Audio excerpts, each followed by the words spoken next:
Hey guys, Assalamualaikum. My name is another new YouTube channel.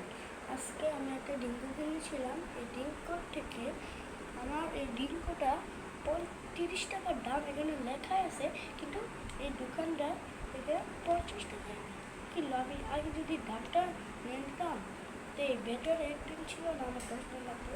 আমি ব্যাটাকে যা করতাম, তো কালকে আমি ব্যাটার দোকানে যাবো। ব্যাটার দোকানে গিয়ে আমি ব্যাটারটা করবো, অনেক অনেক বসবো।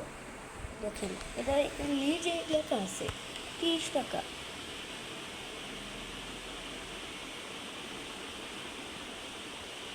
30 টাকা বাসা না কেন? আমার সময় হতেছে বাস, আমার ক্যামেরাটা অনেক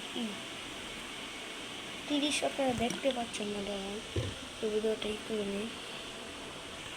এই যে এখন আপনি দেখতে পাচ্ছেন, এই যে 30 টাকা। 30 টাকা আমি যতবারে খুলি ততবারে ফুল 30 টাকা, ফুল 30 এই 30 টাকা দেখছেন, কিন্তু 50 টাকা নিচ্ছে আর তুর্কি 126 টাকা লেখা। তো এটা আমার থেকে 50 টাকা নিচ্ছে। তো এটা আমার 2 বছর আগের পুরানো। সো আমার মতো যারা যারা এভাবে দেখছেন